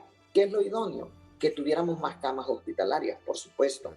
Pero el tema es que ante la cantidad de personas que desde la comunidad le llegan a los triajes y a los hospitales, entonces la salida de los triajes, creo yo en mi concepto, sí ha ayudado a mejorar. Hay pacientes que están de repente 2, 3 días con 3, 4 litros de oxígeno en un triaje y van a su casa. Otros empeoran y tienen que ir al hospital. Entonces, para mí aquí vuelve otra vez el concepto de que las pandemias se controlan no tanto a nivel del hospital. Al hospital le llega menos del 20% de los casos de COVID. Las pandemias deberían controlarse en las comunidades. Ahí es donde está el grueso de la cantidad de casos COVID. Entonces tienen que haber medidas comunitarias que controlen. Por ejemplo, no sé, aunque estemos en medio de un año político, no deberían permitirse campañas políticas con aglomeración de personas, perdón, que aumenten transmisión. No puede ser que en las noches tengamos fiestas aquí clandestinas o no clandestinas. Debería de buscarse la manera de cerrar todas esas actividades por la noche. Sabemos que la economía es necesario en el país, pero bueno, hay que hacerlo de forma organizada. Mire, hay preguntas y decisiones difíciles que tienen que tomar las autoridades ahorita. El grueso de muertos y casos ahorita está en Tegucigalpa. ¿Se debe confinar Tegucigalpa? ¿Sí o no? ¿Hasta qué punto? ¿Con qué tipo de medidas? ¿O debemos dejar Tegucigalpa al garete y a ver qué pasa? Lo mismo San Pedro Sula. Son decisiones que hay que tomar. ¿Qué vamos a hacer con los hospitales? Sabemos que hay que poner más camas, más insumos, las podríamos poner. Y los otros especialistas que vamos a ocupar no están. Entonces necesitamos implementar telemedicina. Mire, hay preguntas torales que yo pienso que debieron ser contestadas ayer. ¿Cómo vamos a manejar el tema de los triajes? ¿Cómo vamos a mejorar su oferta de servicio? ¿Cómo vamos a aumentar la cantidad de camas de especialistas y de insumos que ocupan los hospitales? ¿Cómo vamos a hacer para tener brigadas que puedan ir casa a casa a la comunidad y dar manejo y hacer diagnóstico? ¿Cómo vamos a hacer con los lugares que son los epicentros de la pandemia ahorita en un año político, cuando la mayoría de la gente está pensando en política, pero tenemos la pandemia encima? ¿Se debe confinar o no se debe confinar? ¿Se debe volver a dígitos o no se debe devolver? ¿Cómo lo vamos a hacer? Esas son preguntas torales que se tuvieron que haber contestado ayer y que tenemos que tomar las decisiones si queremos mejorar los datos del país. Ya sabemos que andamos como por 21,000 muertos. Ya sabemos que andamos alrededor del 1,000,000 de contagiados. Sí, pero eso puede aumentar. Eso puede empeorar, dependiendo de lo que hagamos o dejemos de hacer ahorita. Y hay medidas que, aunque no sean las ideales, vamos a tener que tomar porque ni modo, la realidad nos va a obligar. Una de ellas ha sido que haya gente 2, 3 días en un triaje. ¿Por qué? Porque es peor que esté en la casa sin oxígeno o en la calle sin oxígeno. ¿Por qué? Porque los hospitales simplemente le dicen no hay cupo, no hay cupo, no hay cupo. Una cosa, doctora Palau, doctor Sierra, en esta fórmula de atención a la población en salud, probablemente ustedes opinen que saben más de eso, estamos ignorando esos 1,221 centros de salud que hay a nivel nacional, que son la primera línea en la atención primaria y los que deben también liderar la prevención local, porque cada plan de prevención debe ser ajustado a la realidad de cada comunidad y a los comités municipales, las fuerzas vivas que existen ahí. Esos 1.221 centros de salud, ¿por qué no hablamos de ellos? ¿Qué están haciendo? ¿Los podemos equipar? ¿Pueden ser ellos parte de la respuesta y aliviar lo de los triajes? ¿Qué opinan ustedes? Deben ser parte. Sí. Deben ser No, y parte son de parte, o sea, y han sido integrados, o sea, porque yo me mantengo bastante cerca con toda la red de servicio del doctor Alcides que está al frente, pero ellos han sido integrados dentro de lo que es la parte de brigadas móviles, atención comunitaria, parte de los equipos de alerta-respuesta, tomando en cuenta, digamos, que la mayor parte de esas unidades de salud de nivel 1 son bien limitadas, espacios físicos muy inapropiados, entonces por eso la recomendación de centros de triaje que tuvieran por lo menos una ventilación, espacios donde la gente se pudiera movilizar. Entonces, creo que yo comparto con Elsa, o sea, y de hecho formamos parte de la misma iniciativa, de que ha sido una estrategia costo efectiva que en estos momentos necesita ser reevaluada y fortalecida, especialmente en los centros urbanos principales para contener esa explosión, o sea, así como dice ese titular del Heraldo, ¿eh? Esa explosión de casos, porque los hospitales, o sea, lo ideal sería aumentar el número de camas, pero es imposible en estos momentos, los recursos humanos no los tenemos, pero sí con una estrategia bien organizada y articulada podemos fortalecerlo y podemos ayudar a disminuir la mortalidad en nuestra población. Estrategia articulada que no tenemos en este momento. Aquí los médicos han sido claros. Si no se toma en cuenta, si no se concreta, si no se obedece, mejor dicho, la palabra correcta, lo que dice la Secretaría de Salud, ahí reflejamos entonces la pésima articulación, la profunda desorganización, el montón de cabezas que al final no hacen ni una en el manejo de la pandemia, por la misma desorganización y desarticulación, que es lo que imploramos hoy aquí en Frente a Frente y venimos implorando desde hace varios días, y los médicos lo hacen, de crear un comité especial, pero con autoridad, con independencia, inclusivo, donde estén todos, principalmente el colegio médico, los expertos, los científicos, tomando las decisiones, las nuevas decisiones, la nueva estrategia para la contención de la pandemia en Honduras. Así resumo nuestros objetivos y lo que plantean los profesionales de las ciencias médicas y que esperamos que se escuche por parte del gobierno. A los 7.200 muertos aproximadamente a esta altura, multiplíquelo por 3, ya son 21.000, podrían ser 21.000 los muertos por la COVID, quedándonos cortos. Las variantes han generado una explosión de contagios, la letalidad es mayor, por lo tanto el país requiere de un liderazgo capaz, colectivo,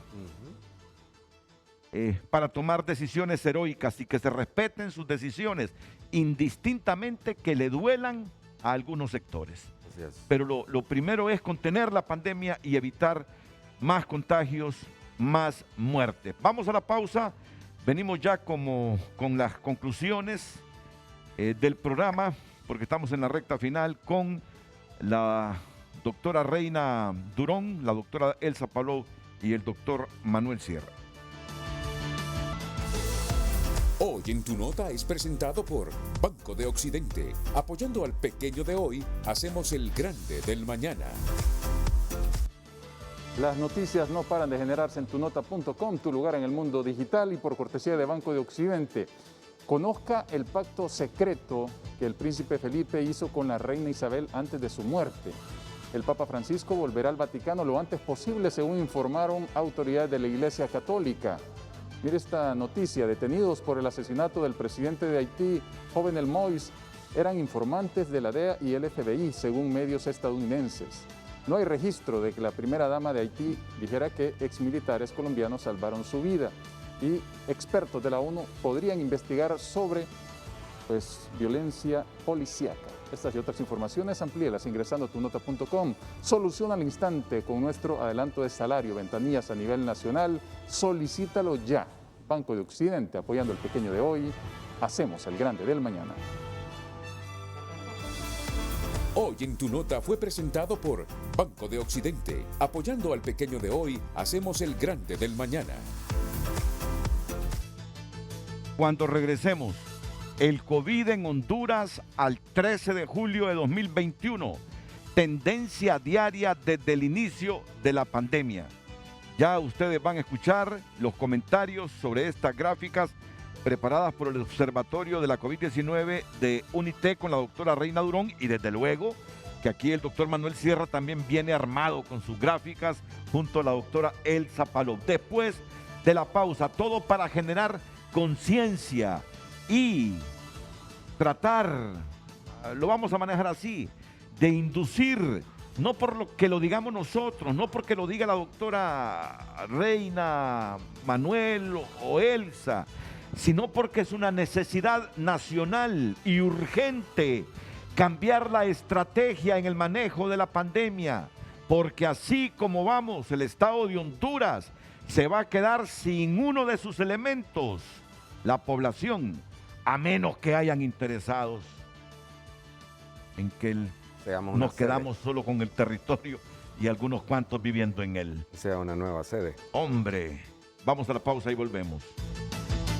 Ok, estos datos debidamente investigados, contrastados, comprobados, hechos por científicos, deben ilustrarlo y concienciarlo a usted que está ahí en su casa, fuera de ella, en un restaurante, en cualquier lugar, dentro y fuera de la geografía nacional. Doctora Reina Durón.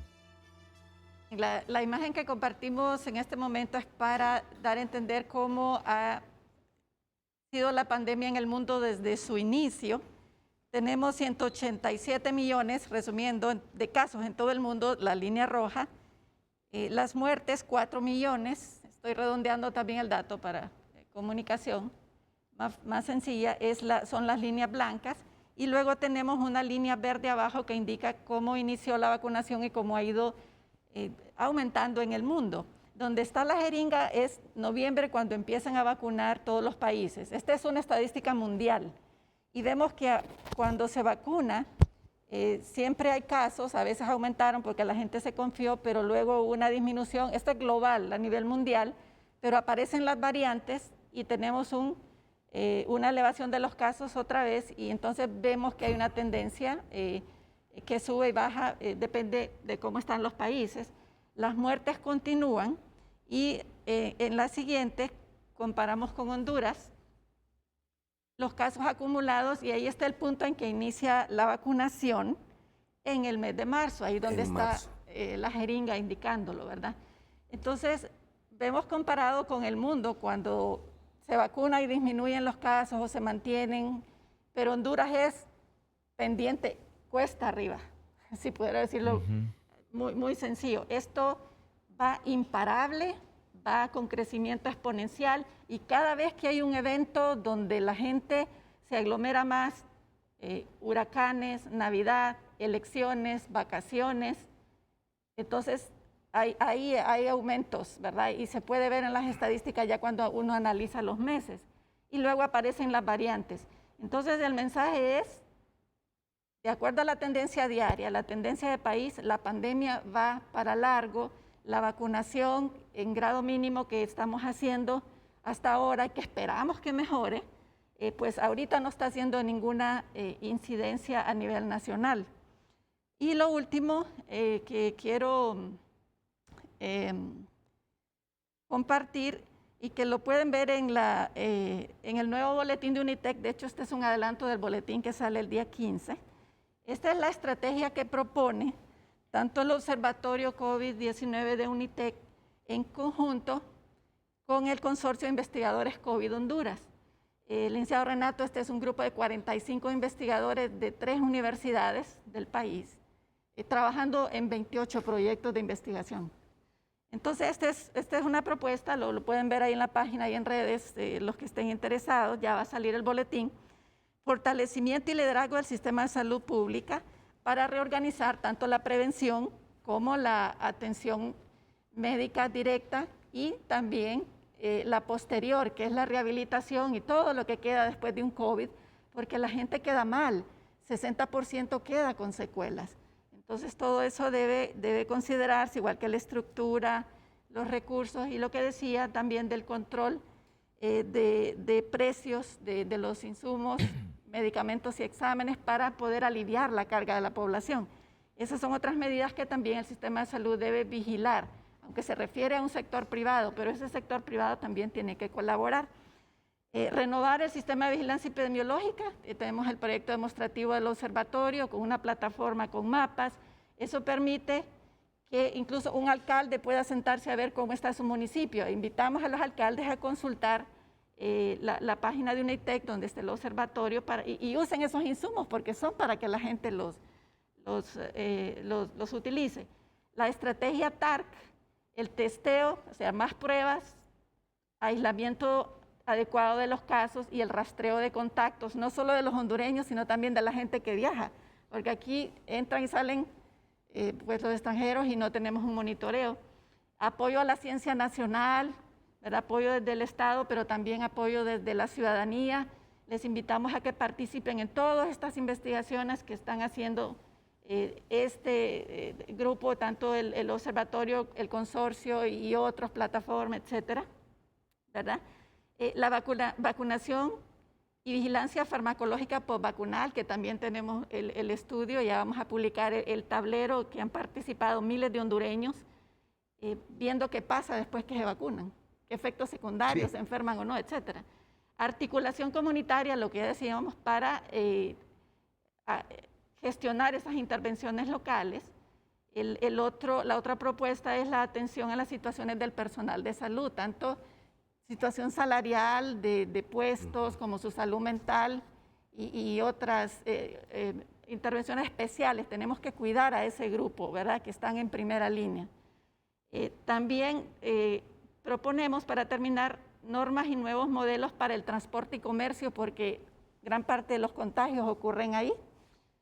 La articulación para un nuevo modelo educativo, porque un pueblo sin educación no va a ser un pueblo que va a poder luchar contra esta crisis sanitaria. La otra propuesta, nuevas normas de infraestructura para edificios. Debemos manejar edificios adaptados para aire limpio, para menos aerosoles que puedan tener el virus, más espacios abiertos y ventilados, ¿verdad? Y lo último, una parte en que ustedes los medios han hecho bastante, es la articulación, ¿verdad? De todo este plan nacional, tiene que articularlos a ustedes para poder implementar las estrategias de salud y de recuperación del país, la recuperación económica y además mantener en alto el espíritu y la colaboración de la población, porque vivimos tiempos difíciles de desánimo. Hay que también fomentar la espiritualidad, la solidaridad de la gente, porque vienen tiempos más difíciles y todos tenemos que estar unidos. Así que esas propuestas... Muchas gracias, doctora. Muchas gracias. Aquí el doctor Walter Moncada nos sugiere crear un call center de telemedicina como en un horario para atender a todo el país y así los más expertos nos multiplicamos. Proponga esa idea como parte de las soluciones. Sí. Somos pocos intensivistas, pero en call center nos multiplicamos. Sí. Recuerde que yo soy intensivista pediatra, pero he aprendido COVID que no tiene idea. Claro, un call center de 24 horas o de 12 para iniciar. Así empezamos. Propuesta, sí, la telemedicina. Así empezamos. Elsa por eso quiere hablar. Así empezamos nosotros en la plataforma. Organizamos el call center, entrenamos a una red de médicos y además articulamos nuestro sistema de vigilancia de sintomáticos a través de una aplicación virtual y creamos un algoritmo de si una persona tenía más de 3 síntomas, etcétera, etcétera, y entonces pasábamos esos reportes al call center. Desgraciadamente no se siguió, o sea, apoyando, o sea, porque hay muchas iniciativas desde la parte académica, la plataforma, o sea, etcétera, que que nuestro deseo es ayudar, o sea, contribuir. O sea, aquí, por ejemplo, estamos 3 recursos humanos, o sea, la doctora Reina Durón tiene su clínica privada, obligaciones en Unitec, la doctora Elsa Palou es docente de la Facultad de Ciencias Médicas, tiene su clínica privada, yo soy docente de Unitec en la mañana, docente de la facultad en la tarde, tenemos nuestras obligaciones y estamos colaborando voluntariamente en la respuesta al COVID. Me parece que la telemedicina es una muy buena opción, de hecho se ha trabajado ya y muchas veces de la Secretaría a mí me mandan casos que están en los hospitales regionales y sé que a otros colegas también.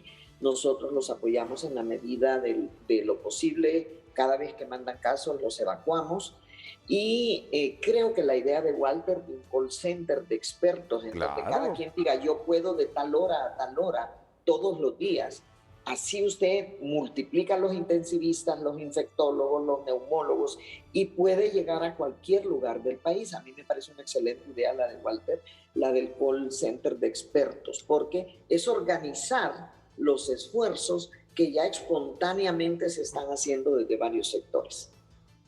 Vamos a la pausa comercial, regresamos ya para presentar unas gráficas del doctor Manuel Sierra y de la doctora Palou y los comentarios finales de nuestro Frente a Frente.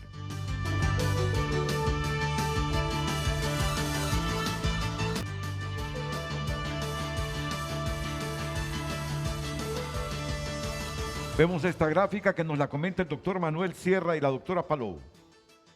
Dentro de mis prácticas habituales siempre me levanto entre las 3:45 y 4 de la mañana y una de mis primeras actividades es tener mi devocional personal con Dios, que creo que para mí siempre es una fuente de inspiración y una fuente de paz, que todos necesitamos en medio de estas circunstancias difíciles. Dios siempre tiene una respuesta y siempre puede dar paz. Este es el mapa de Honduras donde ustedes pueden ver hasta el día de ayer en la noche los datos publicados por SINAGER. O sea, la doctora Reina y yo hemos utilizado y sistematizado los datos que publica SINAGER. Entonces, ese es el panorama de Honduras con casos que se pueden fácilmente multiplicar por 5, por muertes que fácilmente se pueden multiplicar por 3. Y ese es el panorama de la vigilancia genómica de variantes para que ustedes miren cada uno de esos colores, ya sea el verde, el naranja o el azul, son las variantes of concern. El rojo es la alfa. Que se han identificado. El azul, beta y gamma, el verde. O sea, ¿dónde hay variantes en Honduras? En todo el país está circulando. ¿Hay la otra variante? Yo estoy casi seguro que sí. Claro que sí. Sigamos. ¿Cuál? ¿Delta? Así es, claro que sí. Sigamos. Por clínica, como decía la doctora Reina Durón, y epidemiológicamente, ya nosotros miramos evidencia. Siguiente gráfica. Y el mensaje de que Francisco Morazán, tal y como lo dijimos hace unos meses, recuerda sí. Renato, iba a superar a San Pedro Sula. O sea, tenemos la tasa de casos más alta del país, la tasa de mortalidad más alta del país, los hospitales están saturados. Siguiente. El otro asunto que es importante es el comportamiento poblacional. O sea, desde la 5ª semana epidemiológica, las mujeres superan en número de casos a los hombres en todos los grupos de edad. O sea, que es algo bien interesante de analizar. Sin embargo, los que más mueren son los hombres. Son los hombres. O sea, por algunas características de sus receptores y otras cosas, pero así es como se comporta la pandemia. Siguiente. El descenso en la edad. O sea, esto es por semana epidemiológica. Miren ustedes cómo los grupos en la edad, el promedio de edad por semana epidemiológica ha ido en descenso. Cada vez tenemos más gente joven.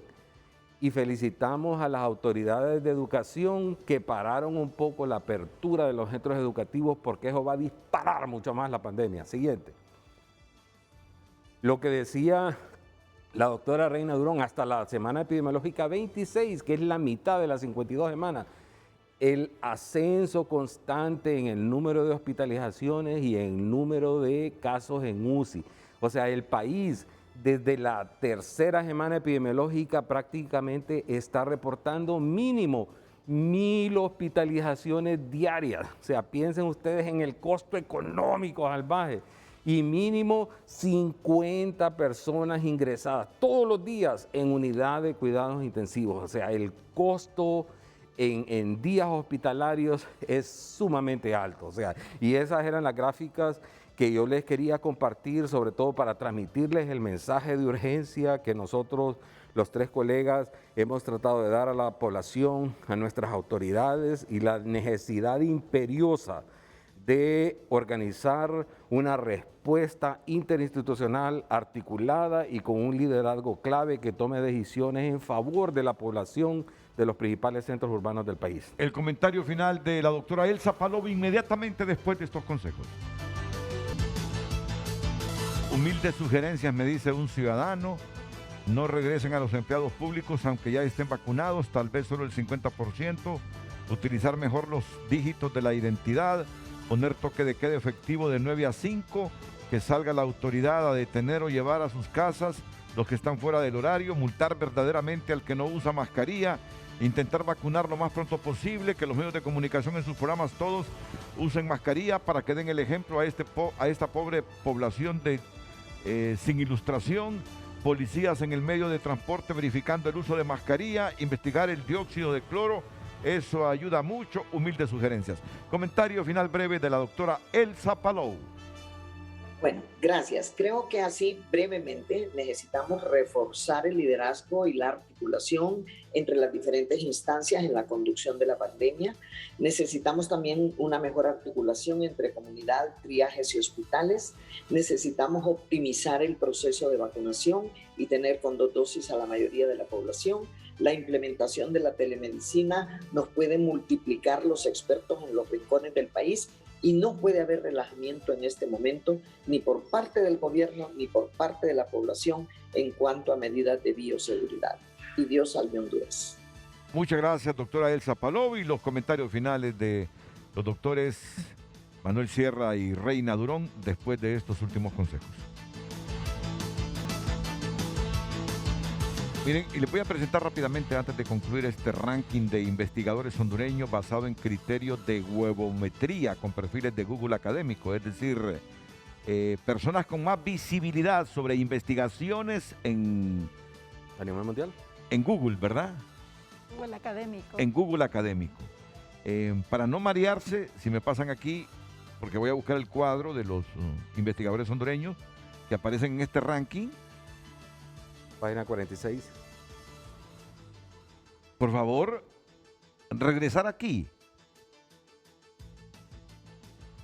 Bueno, en este momento, rapidito, vale la pena estimular a las personas que trabajan, que investigan, que escriben. Miren ustedes, este es el cuadro: Marco Tulio Medina, Juan Carlos Rosa Sotomayor, Eric Van den Berg, me parece que es de ascendencia holandesa, o es holandés. Escuela Agrícola Panamericana. Ah, bueno. Reina Durón. Está la doctora Reina Durón, Oliver Comar, Licien Ivania Zambrano, Gustavo Fontecha, Ramón J. Soto Hernández, David Cruz, Manuel Antonio Sierra Santos, aquí tengo al doctor Manuel Antonio Sierra Santos, Edwin Francisco Herrera Paz, Wilfredo Flores, Kenia Dávila, Wendy Murillo, felicidades Wendy, la doctora Wendy Murillo, Jesús Orozco, Héctor Gómez, Yared R. Ocampo, Aries Sander, Selvin Reyes García y Manuel Rodríguez. Miren, profesionales, egresados de la Universidad Autónoma, de Unitec, de la Escuela Agrícola Panamericana, de la Universidad Católica, de la Universidad Nacional de Agricultura y Ganadería, Héctor Gómez. Miren, de las principales universidades del país. Este es el ranking de investigadores hondureños más visibles en Google por sus investigaciones que son leídas en muchas partes del mundo. 30, sí, doctora. Y hay que felicitar a la revista de Ciencia Forense por este número y por todos los científicos. Así que hay esperanza en Honduras, pues que hay gente buena, hay gente entrenada, gente que quiere ayudarle al país. Ojalá que las recomendaciones se hagan realidad, que las autoridades consideren todos estos aportes. Y bueno, a los hondureños esta guerra se ha recrudecido y es una guerra de todos, autoridades y pueblo, y todo el mundo tiene que poner su mejor parte. Claro. Hagámoslo. Doctor Sierra. Bien, creo que como líder cristiano que soy, también presidente de World Vision Honduras, hay un mensaje siempre de esperanza. Nosotros creemos que los valores son muy importantes, la familia es muy importante, la academia es muy importante, y yo sigo confesando y creyendo que somos más los buenos en Honduras que desgraciadamente los que influencian muchas de las decisiones en el país.